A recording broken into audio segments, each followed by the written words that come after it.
شروع اللہ کا نام لے کر جو بڑا مہربان نہایت رحم والا ہے۔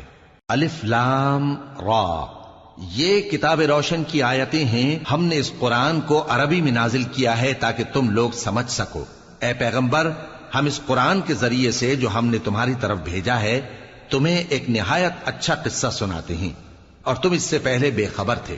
جب یوسف نے اپنے والد سے کہا کہ ابا، میں نے خواب میں 11 ستاروں اور سورج اور چاند کو دیکھا ہے، دیکھتا کیا ہوں کہ وہ مجھے سجدہ کر رہی ہیں۔ انہوں نے کہا کہ بیٹا، اپنے خواب کا ذکر اپنے بھائیوں سے نہ کرنا، نہیں تو وہ تمہارے حق میں کوئی چال چلیں گے۔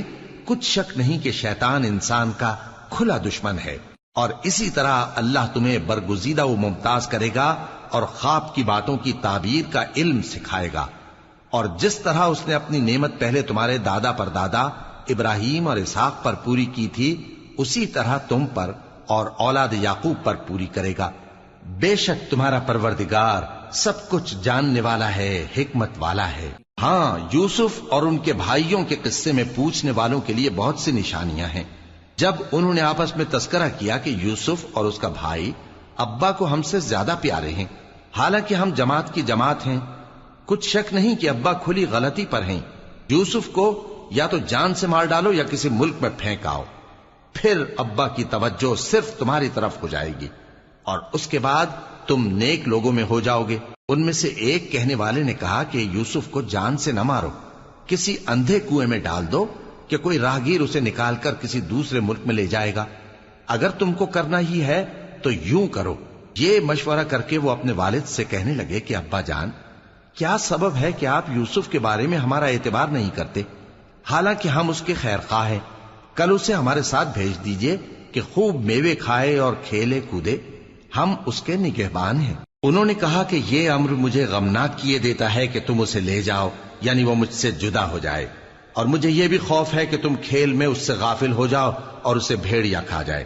وہ کہنے لگے کہ اگر ہماری موجودگی میں کہ ہم ایک طاقتور جماعت ہیں اسے بھیڑیا کھا گیا تو ہم بڑے نقصان میں پڑ گئے۔ غرض جب وہ اس کو لے گئے اور اس بات پر اتفاق کر لیا کہ اس کو اندھے کنویں میں ڈال دیں، اور ہم نے یوسف کی طرف وحی بھیجی کہ ایک وقت ایسا آئے گا کہ تم انہیں ان کے اس سلوک سے آگاہ کرو گے، اور ان کو اس وحی کی کچھ خبر نہ ہوگی۔ اور یہ حرکت کر کے وہ رات کے وقت باپ کے پاس روتے ہوئے آئے، کہنے لگے کہ ابا جان، ہم تو دوڑنے اور ایک دوسرے سے آگے نکلنے میں مصروف ہو گئے اور یوسف کو اپنے اسباب کے پاس چھوڑ گئے تو اسے بھیڑیا کھا گیا، اور آپ ہماری بات کو گو ہم سچ ہی کہتے ہیں باور نہیں کریں گے۔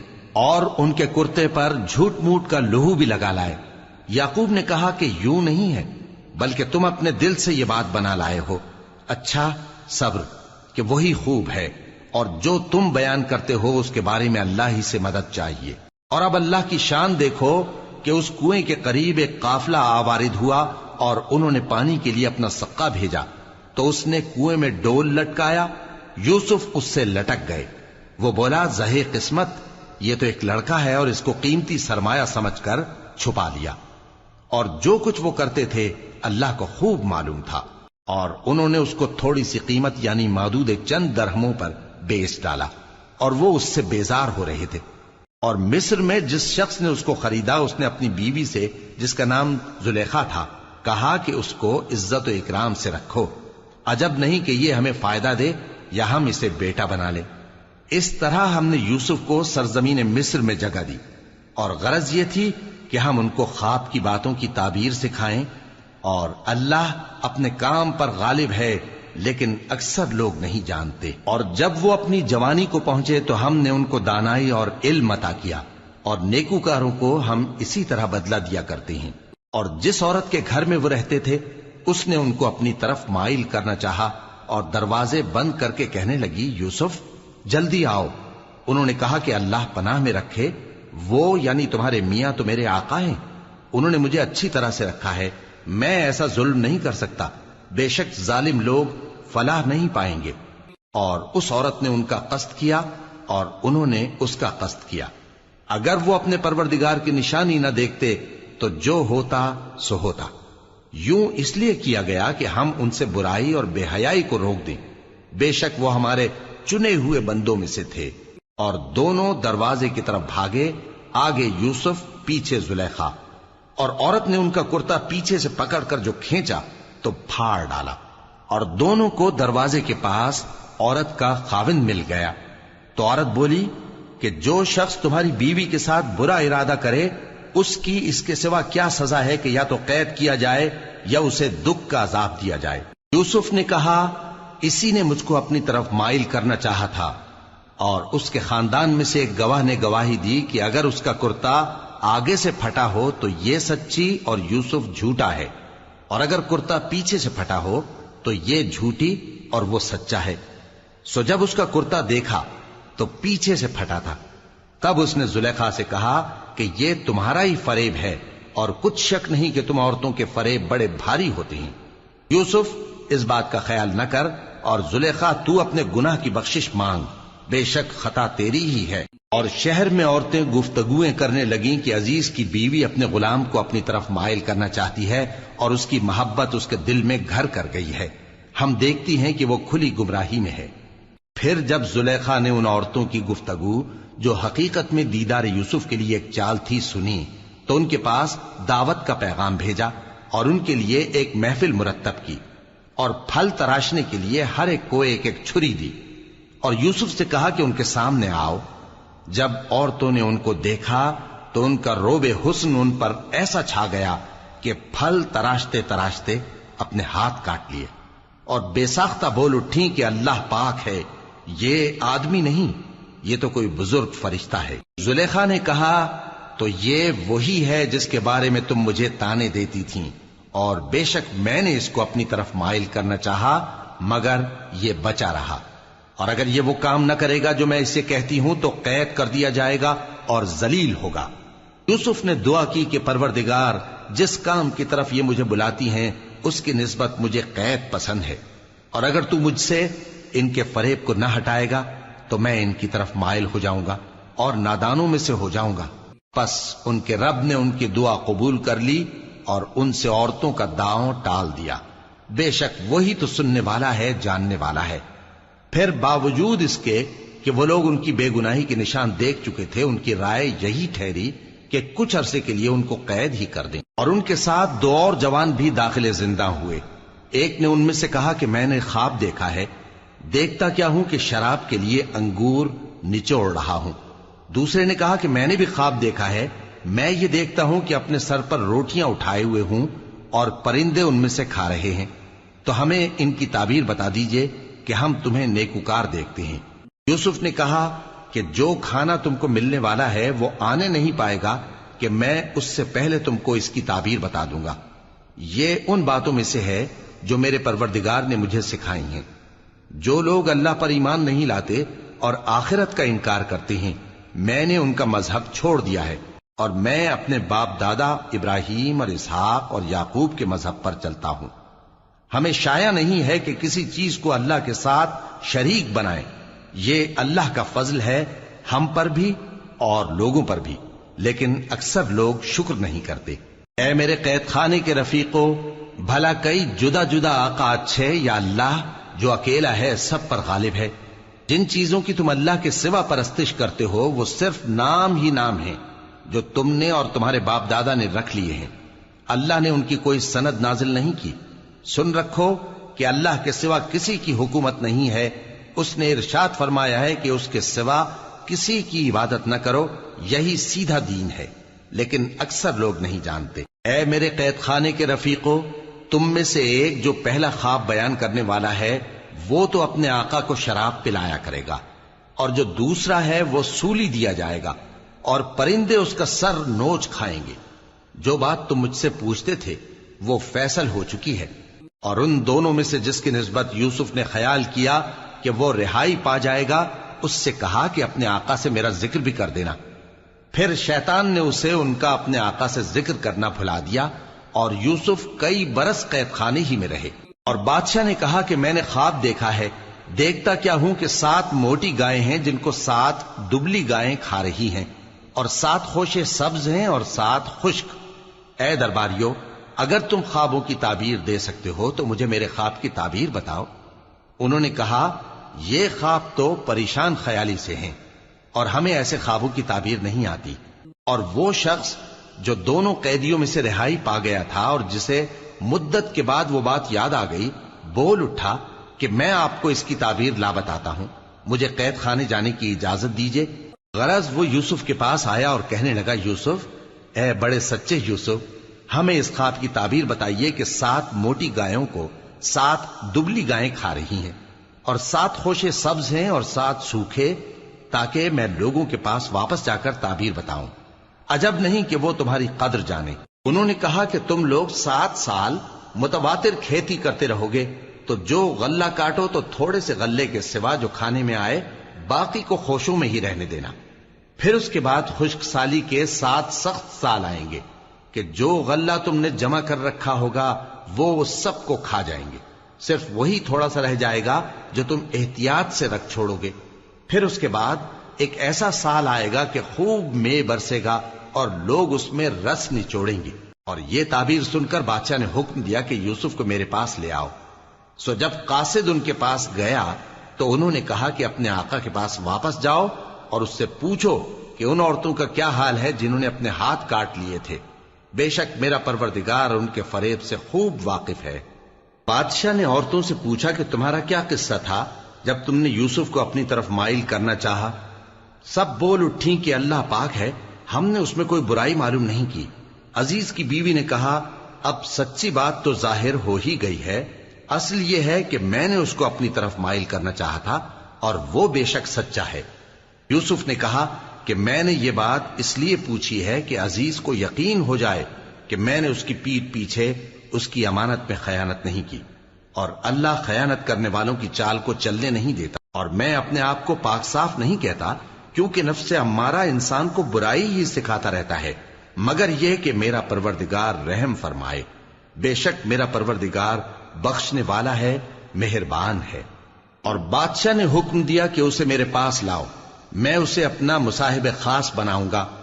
پھر جب ان سے گفتگو کی تو کہا کہ آج سے تم ہمارے ہاں صاحب منزلت ہو اور صاحب اعتبار ہو۔ یوسف نے کہا، مجھے زرعی پیداوار پر مقرر کر دیجئے، کیونکہ میں حفاظت بھی کر سکتا ہوں اور اس کام سے واقف بھی ہوں۔ اس طرح ہم نے یوسف کو ملک مصر میں جگہ دی اور وہ اس ملک میں جہاں چاہتے تھے رہتے تھے۔ ہم اپنی رحمت جس پر چاہتے ہیں کرتے ہیں اور نیکوکاروں کے اجر کو ضائع نہیں کرتے، اور جو لوگ ایمان لائے اور ڈرتے رہے ان کے لیے آخرت کا اجر بہت بہتر ہے۔ اور یوسف کے بھائی کنعان سے مصر میں غلہ خریدنے کے لیے آئے تو یوسف کے پاس گئے، تو یوسف نے ان کو پہچان لیا اور وہ ان کو نہ پہچان سکے۔ اور جب یوسف نے ان کے لیے ان کا سامان تیار کر دیا تو کہا کہ پھر آنا تو جو باپ کی طرف سے تمہارا ایک اور بھائی ہے اسے بھی میرے پاس لیتے آنا۔ کیا تم نہیں دیکھتے کہ میں ناب بھی پوری پوری دیتا ہوں اور مہمانداری بھی خوب کرتا ہوں؟ اب اگر تم اسے میرے پاس نہ لاؤ گے تو نہ تمہیں میرے ہاں سے غلہ ملے گا اور نہ تم میرے پاس ہی آ سکو گے۔ انہوں نے کہا کہ ہم اس کے بارے میں اس کے والد کو پھسلائیں گے اور ہم یہ کام کر کے رہیں گے۔ اور یوسف نے اپنے خدام سے کہا کہ ان کا سرمایہ یعنی غلے کی قیمت ان کے سامان میں رکھ دو۔ عجب نہیں کہ جب یہ اپنے اہل و عیال میں جائیں تو اسے پہچان لیں، اور عجب نہیں کہ یہ پھر یہاں آئیں۔ بس جب وہ اپنے والد کے پاس واپس گئے تو کہنے لگے کہ ابا، ہمارے لیے غلے کی بندش کر دی گئی ہے، تو ہمارے ساتھ ہمارے بھائی کو بھیج دیجئے تاکہ ہم پھر غلہ لائیں اور ہم اس کے نگہبان ہیں۔ یعقوب نے کہا کہ میں اس کے بارے میں تمہارا اعتبار نہیں کرتا، مگر ویسا ہی جیسا پہلے اس کے بھائی کے بارے میں کیا تھا، سو اللہ ہی بہتر نگہبان ہے اور وہ سب سے زیادہ رحم کرنے والا ہے۔ اور جب انہوں نے اپنا اسباب کھولا تو دیکھا کہ ان کا سرمایہ واپس کر دیا گیا ہے۔ کہنے لگے، ابا ہمیں اور کیا چاہیے؟ دیکھیے یہ ہماری پونجی بھی ہمیں واپس کر دی گئی ہے، اور ہم اپنے اہل و عیال کے لیے پھر غلہ لائیں گے اور اپنے بھائی کی نگہبانی کریں گے، اور ایک بار شتر زیادہ لائیں گے کہ یہ غلہ جو ہم لائے ہیں تھوڑا ہے۔ یعقوب نے کہا کہ جب تک تم اللہ کا عہد نہ دو کہ اس کو میرے پاس صحیح و سالم لے آؤ گے، میں اسے ہرگز تمہارے ساتھ نہیں بھیجنے کا، مگر یہ کہ تم گھیر لیے جاؤ یعنی بے بس ہو جاؤ تو مجبوری ہے۔ پس جب انہوں نے والد کو اپنا قول دیا تو یعقوب نے کہا کہ جو قول و قرار ہم کر رہے ہیں اس کا اللہ ضامن ہے، اور فرمایا کہ اے میرے بیٹو، ایک ہی دروازے سے داخل نہ ہونا بلکہ جدا جدا دروازوں سے داخل ہونا، اور میں اللہ کی تقدیر کو تو تم سے روک نہیں سکتا. بے شک حکم اللہ ہی کا ہے، میں اسی پر بھروسہ رکھتا ہوں، اور اہل توکل کو اسی پر بھروسہ رکھنا چاہیے. اور جب وہ ان مقامات سے داخل ہوئے جہاں جہاں سے داخل ہونے کے لیے ان کے والد نے ان سے کہا تھا، تو وہ تدبیر اللہ کے حکم کو ذرا بھی ٹال نہیں سکتی تھی. ہاں، وہ یعقوب کے دل کی خواہش تھی جو انہوں نے پوری کی تھی. اور بے شک وہ صاحب علم تھے، کیونکہ ہم نے ان کو علم سکھایا تھا، لیکن اکثر لوگ نہیں جانتے. اور جب وہ لوگ یوسف کے پاس پہنچے تو یوسف نے اپنے حقیقی بھائی کو اپنے پاس جگہ دی اور کہا کہ میں تمہارا بھائی ہوں، تو جو سلوک یہ ہمارے ساتھ کرتے رہے ہیں اس پر افسوس نہ کرنا. پھر جب ان کا اسباب تیار کر دیا تو اپنے بھائی کے تھیلے میں آپ خورا رکھ دیا. پھر جب وہ آبادی سے باہر نکل گئے تو ایک پکارنے والے نے آواز دی کہ قافلے والو، تم تو چور ہو. وہ ان کی طرف متوجہ ہو کر کہنے لگے کہ تمہاری کیا چیز کھوئی گئی ہے؟ وہ بولے کہ بادشاہ کا کٹورا کھویا گیا ہے، اور جو شخص اس کو لے کے آئے اس کے لیے ایک بار شتر انعام، اور میں اس کا ضامن ہوں. وہ کہنے لگے کہ اللہ کی قسم، تم کو معلوم ہے کہ ہم اس ملک میں اس لیے نہیں آئے کہ خرابی کریں، اور نہ ہم چوری کیا کرتے ہیں. وہ بولے کہ اگر تم جھوٹے نکلے یعنی چوری ثابت ہوئی تو اس کی سزا کیا؟ انہوں نے کہا کہ اس کی سزا یہ کہ جس کے تھیلے میں وہ دستیاب ہو وہی اس کا بدل قرار دیا جائے. ہم ظالموں کو یہی سزا دیا کرتی ہیں. پھر یوسف نے اپنے بھائی کے تھیلے سے پہلے ان کے تھیلوں کو دیکھنا شروع کیا، پھر اپنے بھائی کے تھیلے میں سے اس کو نکال لیا. اس طرح ہم نے یوسف کے لیے تدبیر کی، ورنہ بادشاہ کے قانون کے مطابق وہ اپنے بھائی کو لے نہیں سکتے تھے مگر یہ کہ اللہ چاہے. ہم جس کے چاہتے ہیں درجے بلند کرتے ہیں، اور ہر علم والے سے بڑھ کر ایک بڑا علم والا ہے. برادران یوسف نے کہا کہ اگر اس نے چوری کی ہو تو کچھ عجب نہیں کہ اس کے ایک بھائی نے بھی پہلے چوری کی تھی، مگر یوسف نے اس بات کو اپنے دل میں مخفی رکھا اور ان پر ظاہر نہ ہونے دیا. یعنی زیر لب کہا کہ تم بڑے برے ہو، اور جو تم بیان کرتے ہو اللہ اسے خوب جانتا ہے.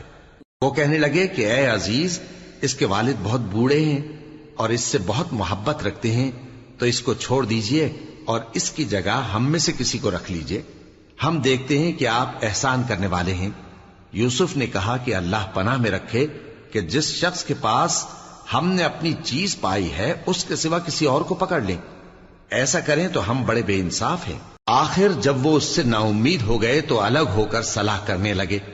سب سے بڑے نے کہا، کیا تم نہیں جانتے کہ تمہارے والد نے تم سے اللہ کا عہد لیا ہے، اور اس سے پہلے بھی تم یوسف کے بارے میں قصور کر چکے ہو؟ تو جب تک والد صاحب مجھے اجازت نہ دیں میں تو اس جگہ سے ہلنے کا نہیں. یا اللہ میرے لیے کوئی فیصلہ کرے، اور وہ سب سے بہتر فیصلہ کرنے والا ہے. تم سب والد صاحب کے پاس واپس جاؤ اور کہو کہ ابا، آپ کے صاحبزادے نے وہاں جا کر چوری کی، اور ہم نے تو اپنی دانست کے مطابق آپ سے اس کے لے آنے کا عہد کیا تھا، مگر ہم غیب کی باتوں کے جاننے اور یاد رکھنے والے تو نہیں تھے. اور جس بستی میں ہم ٹھہرے تھے وہاں سے یعنی اہل مصر سے اور جس قافلے میں آئے ہیں اس سے دریافت کر لیجئے، اور ہم اس بیان میں بالکل سچے ہیں. جب انہوں نے یہ بات یعقوب سے آ کر کہی تو انہوں نے کہا کہ حقیقت یوں نہیں ہے، بلکہ یہ بات تم نے اپنے دل سے بنا لی ہے، تو صبر ہی بہتر ہے. عجب نہیں کہ اللہ ان سب کو میرے پاس لے آئے، بے شک وہ علم والا ہے، حکمت والا ہے. اور ان کے پاس سے چلے گئے اور کہنے لگے کہ ہائے افسوس یوسف پر، ہائے افسوس. اور رنج و الم میں ان کی آنکھیں سفید ہو گئیں اور ان کا دل غم سے بھر رہا تھا. بیٹے کہنے لگے کہ واللہ آپ تو یوسف کو اسی طرح یاد ہی کرتے رہیں گے یہاں تک کہ آپ گھل جائیں گے یا جان ہی دے دیں گے. انہوں نے کہا کہ میں تو اپنے غم و اندوہ کا اظہار اللہ سے کرتا ہوں، اور اللہ کی طرف سے وہ باتیں جانتا ہوں جو تم نہیں جانتے. اے بیٹو، یوں کرو کہ ایک دفعہ پھر جاؤ اور یوسف اور اس کے بھائی کو تلاش کرو، اور اللہ کی رحمت سے نا امید نہ ہونا کہ اللہ کی رحمت سے تو کافر لوگ ہی نا امید ہوا کرتے ہیں.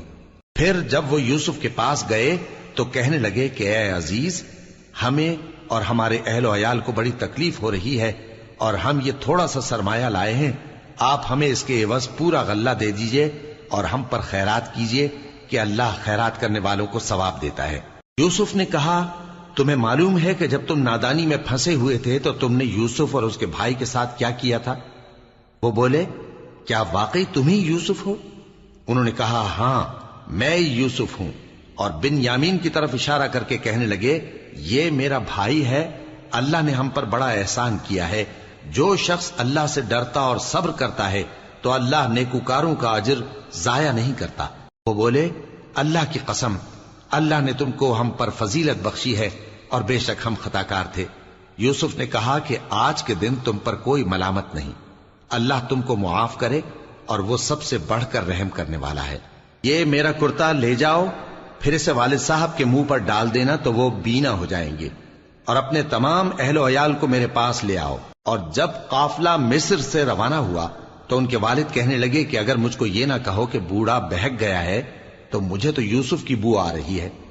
وہ بولے کہ واللہ آپ اسی قدیم غلطی میں مبتلا ہیں۔ مگر جب خوشخبری دینے والا آ پہنچا تو اس نے کرتا ان کے منہ پر ڈال دیا، سو وہ بینا ہو گئے اور بیٹوں سے کہنے لگے کیا میں نے تم سے نہیں کہا تھا کہ میں اللہ کی طرف سے وہ باتیں جانتا ہوں جو تم نہیں جانتے؟ بیٹوں نے کہا کہ ابا ہمارے لیے ہمارے گناہ کی مغفرت مانگیے، بے شک ہم خطا کار تھے۔ فرمایا میں اپنے پروردگار سے تمہارے لیے بخشش مانگوں گا، بے شک وہ بخشنے والا ہے، مہربان ہے۔ پھر جب یہ سب لوگ یوسف کے پاس پہنچے تو انہوں نے اپنے والدین کو اپنے پاس جگہ دی اور کہا مصر میں داخل ہو جائیے، اللہ نے چاہا تو امن و امان سے رہیے گا۔ اور اپنے والدین کو تخت پر بٹھایا اور سب ان کے آگے سجدے میں گر پڑے۔ اور اس وقت یوسف نے کہا ابا جان یہ میرے اس خواب کی تعبیر ہے جو میں نے پہلے بچپن میں دیکھا تھا، میرے پروردگار نے اسے سچ کر دیا اور اس نے مجھ پر بہت سے احسان کیے ہیں کہ مجھ کو قید خانے سے نکالا، اور اس کے بعد کہ شیطان نے مجھ میں اور میرے بھائیوں میں فساد ڈال دیا تھا آپ کو گاؤں سے یہاں لایا۔ بے شک میرا پروردگار جو چاہتا ہے تدبیر سے کرتا ہے، وہ علم والا ہے، حکمت والا ہے۔ جب یہ سب باتیں ہو لیں تو یوسف نے اللہ سے دعا کی کہ اے میرے پروردگار تو نے مجھ کو حکومت سے نوازا اور خوابوں کی تعبیر کا علم بخشا۔ اے آسمانوں اور زمین کے پیدا کرنے والے، تو ہی دنیا اور آخرت میں میرا کارساز ہے، تو مجھے دنیا سے اپنی اطاعت کی حالت میں اٹھائیو اور آخرت میں اپنے نیک بندوں میں داخل کیجو۔ اے پیغمبر یہ اخبار غیب میں سے ہیں جو ہم تمہاری طرف بھیجتے ہیں۔ اور جب برادران یوسف نے اپنی بات پر اتفاق کیا تھا اور وہ فریب کر رہے تھے تو تم ان کے پاس تو نہ تھے، اور بہت سے آدمی گو تم کتنی خواہش کرو ایمان لانے والے نہیں ہیں، اور تم ان سے اس خیر خواہی کا کچھ صلہ بھی تو نہیں مانگتے۔ یہ قرآن اور کچھ نہیں تمام جہانوں کے لیے نصیحت ہے، اور آسمان و زمین میں بہت سی نشانیاں ہیں جن پر سے یہ گزرتے ہیں اور ان کو نظر انداز کر دیتے ہیں، اور یہ اکثر اللہ پر ایمان نہیں رکھتے مگر اس کے ساتھ شرک بھی کرتے ہیں۔ تو کیا یہ اس بات سے بے خوف ہیں کہ ان پر اللہ کا عذاب نازل ہو کر ان کو ڈھانپ لے یا ان پر ناگہاں قیامت آ جائے اور انہیں خبر بھی نہ ہو؟ کہہ دو میرا رستہ تو یہ ہے، میں اللہ کی طرف بلاتا ہوں سمجھ بوجھ کر، میں بھی لوگوں کو اللہ کی طرف بلاتا ہوں اور میرے پیراؤ بھی، اور اللہ پاک ہے اور میں شرک کرنے والوں میں سے نہیں ہوں۔ اور ہم نے تم سے پہلے بستیوں کے رہنے والوں میں سے مرد ہی بھیجے تھے جن کی طرف ہم وہی بھیجتے تھے۔ کیا ان لوگوں نے ملک میں سیر و سیاحت نہیں کی کہ دیکھ لیتے کہ جو لوگ ان سے پہلے تھے ان کا انجام کیا ہوا؟ اور متقیوں کے لیے آخرت کا گھر بہت اچھا ہے، کیا تم سمجھتے نہیں؟ یہاں تک کہ جب پیغمبر نا امید ہو گئے اور انہوں نے خیال کیا کہ اپنی نصرت کے بارے میں جو بات انہوں نے کہی تھی اس میں وہ سچے نہ نکلے، تو ان کے پاس ہماری مدد آ پہنچی، پھر جسے ہم نے چاہا بچا دیا، اور ہمارا عذاب اتر کر گناہگار لوگوں سے پھیرا نہیں کرتا۔ ان کے قصے میں عقل مندوں کے لیے عبرت ہے۔ یہ قرآن ایسی بات نہیں ہے جو اپنے دل سے بنائی گئی ہو، بلکہ جو کتابیں اس سے پہلے نازل ہوئی ہیں ان کی تصدیق کرنے والا ہے اور ہر چیز کی تفصیل کرنے والا، اور مومنوں کے لیے ہدایت اور رحمت ہے۔